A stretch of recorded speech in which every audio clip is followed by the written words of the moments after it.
On problem number 10, the first thing that I notice is that I have an isosceles triangle with sides of 14 and 14. That tells me that I'm going to have congruent angles of 67 and 67. Well, 67 and 67 is a total of 134. Taken away from 180 leaves me 46 degrees for this top angle in my isosceles triangle. Now the reason I'm interested in that is because I see that I can do law of sines. I have a pair, a side over the sine of its opposite angle should equal a side over the sine of its opposite angle. So 14 over the sine of 67.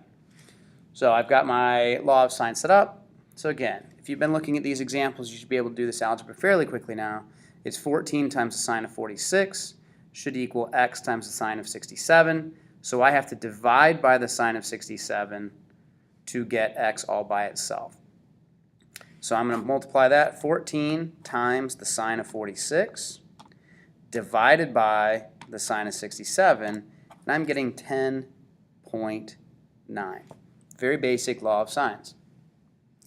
On the next problem, I'm going to do this using two sine, cosines, or tangents. Just depends.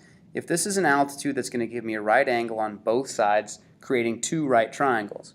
So I'm going to call this part A, and I'm going to call this part B. So I'm going to find them separately. So in the first triangle, I'm looking for part A. I have a 37-degree angle and a side of 10 and a right angle. Well, that would be the opposite and the adjacent, so that's going to be the tangent of my 37-degree equals the opposite side 10 over the adjacent side of A.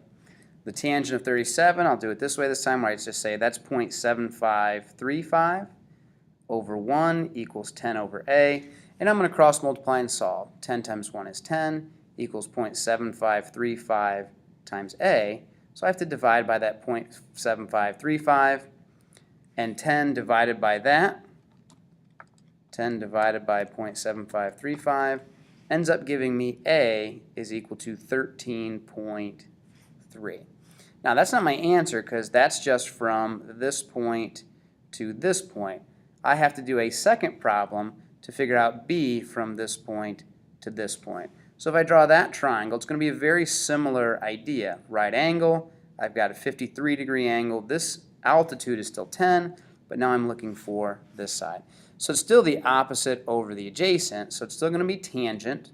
This time of a 53-degree angle equals 10 over B. So it's almost going to be the exact same problem, just with a different angle. So the tangent of 53 is 1.3270 equals 10 over B. So I'm going to cross multiply. I get 10 equals 1.327 times B. So I have to divide by the 1.327. And when I take 10 divided by 1.327, I end up getting 7.5 for B. So B is 7.5 and A was 13.3. So all I have to do is add those two together. 7.5 plus 13.3 gives me a total of 20.8 for the full length of X. So sometimes I have to find pieces and then add them together to find what I'm looking for. Problem number 12, we have a rhombus. There's lots of things we know about a rhombus. We should know that all the sides of the rhombus are the same. We should know that you have 90-degree angles inside because the diagonals are perpendicular to each other. You should also know that all the angles get bisected by the diagonals. So these two are the same and those two are the same. So let's put the information that we're given on the picture. If AB is 18, that means all of these are 18. And the measure of angle ABC, so from A to B to C. So this entire angle up here is 78 degrees.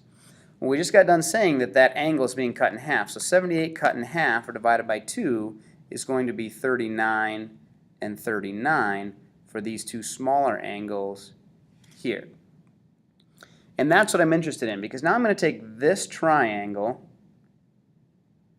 that has points A and B, and I'm just going to work with that. So it's A, B, and whatever you want to call that middle point, because I've got 18, I've got a 39-degree angle, and I'm looking for the length of AC. Well, this is half of it because we know that the diagonals get cut in half inside of a rhombus. So if I can find x on that one right triangle, I'll multiply it by 2 and I've got the whole length of AC. Likewise, if I'm looking for BD, this length of BD is getting cut in half, so I'll call that y. If I can find this length of y and double it, I will know what that entire length of BD is. Same thing, I'll find x and double it, and I'm done. So this is a sine, cosine, or tangent because I'm dealing with a right triangle and I know one of the numbers and one of the angles. So I'm going to start by using sine. The sine of 39 opposite would be x, and the hypotenuse is 18. So the sine of 39 is 0.6293. That equals x over 18. So 1 times x is x. 18 times 0.6293 is 11.3. But remember, x is only going from point A to the middle of the triangle, or to the middle of the rhombus, so I have 2 of those x's, so I have to multiply by 2 and figure out that AC is going to be 22.6. Do a very similar problem to find y. Y is the adjacent side of 39, so it's not going to be a sine ratio, it's going to be the cosine of 39 that equals y over 18. So the cosine of 39 is 0.7771. That should equal y over 18. So 1 times y is y, and then 0.7771 times 18 is giving me 13.98. Now when you get a number like this, the 8's going to round this up to 10, so it's actually going to round all the way up to 14.0. And then I have 2 of those because y, BD is this length of y and another length of y for a total of 28.0. And people ask, do I need the 0.0? Well, yeah, you do because you rounded to the 10th place. So by keeping the 0.0, you show that you've rounded that accurately. And that's problem number 12. On to problem number 13. Let me clear this up for you a little bit. Number 13, hopefully the first thing you're noticing is you don't have any right angles. So I'm going to try law of sines. I've got a pair here, but I don't know the side. I've got a pair here, but I don't know the side. But what I look at is I've got 80 degrees and 39 degrees, which is a total of 119. Taken out of 180 leaves me 61 degrees for the third angle. That's the pair that I do know. 10 over the sine of its opposite angle, 61, should equal, let's do x, over the sine of its angle, which is 39. And I solve that. X times the sine of 61 should equal 10 times the sine of 39. I'd have to divide by the sine of 61 to get x is equal to 10 times the sine of 39 divided by the sine of 61. So this is what I'm going to type into my calculator. 10 times the sine of 39. I hit equals before I hit divide, otherwise my calculator will mess that up. Then I divide by the sine of 61, and I'm getting that x is equal to 7.2, which seems reasonable considering 10 is the length that I started with. That's close. That seems reasonable. I'm going to do the same thing for y. I'm still going to use 10 over the sine of 61 because that's the ratio that I know. And then I'm going to say, well, y is across from the 80-degree angle, so sine of 80 will be on the bottom of that. I cross multiply, I get y times the sine of 61 should equal 10 times the sine of 80. I have to divide again by the sine of 61 to get y by itself. So this is what I'm going to type into my calculator right here. 10 times the sine of 80 equals about 9.8. Divided by the sine of 61 is giving me 11.3 for y. 2 law of sines, find those missing sides. The key to this one is you have to find that angle first. But if I know 2 angles, I should be able to find the third angle. Now on to some of the word problems where you have to draw your own pictures. The equal sides of an isosceles triangle are 16 inches. If each base angle is 32 degrees, find the length of the altitude. So an isosceles triangle means that 2 of the sides are the same. and those are 16 and 16, and the base angle is 32 degrees, so 32 and 32. Find the length of the altitude. Well, the altitude has to go from the top vertex angle straight down to the base and make a 90-degree angle. We've actually already done this problem. It's very similar. So what I'm going to do is just look at the triangle on the left that has the 90, the 16, and the 32, and I'm looking for the altitude, which I'll call A. The altitude is the opposite side of that 32-degree angle, and 16 is the hypotenuse. So the opposite over hypotenuse would be a sine relationship. So the sine of 32 should equal that altitude over 16. The sine of 32 is 0.5299 equals the altitude over 16. So the altitude times 1 is A, and then 0.5299 multiplied by 16 is giving me 8.5 rounded to the nearest tenth. Very simple. Number 15, a tree casts a 40-foot shadow at a time when the measure of the angle of elevation of the sun is 48 degrees. Find the height of the tree.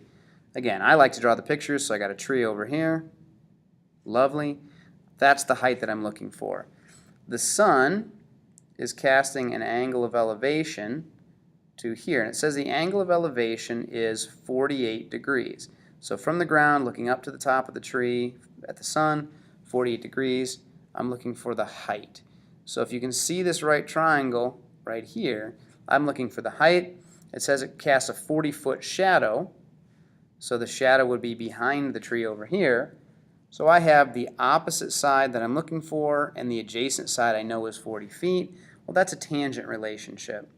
The tangent of that 48-degree angle of elevation should be the height over the adjacent side of 40. The tangent of 48 is 1.1106 equals h over 40. So again, over 1, I cross multiply, I get h. And then when I take that 1.1106 multiplied by 40, I end up getting 44.4 feet. So the goal in these problems is to put the angle of elevation in the right spot. So remember, never do we put the angle of elevation or depression with a vertical segment. Always, always, always horizontal and then looking up or down. So that's why I put the 48 degrees right here. We're going to need that idea in the next example as well.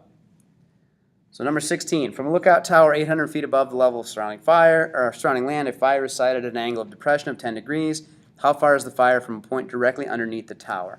So you've got a tower, and it's 800 feet above the surrounding area. A fire is sighted at an angle of depression. So there's a fire over here. I'll just call it point F for fire instead of drawing the picture this time. And an angle of depression of 10 degrees. So remember what I just said.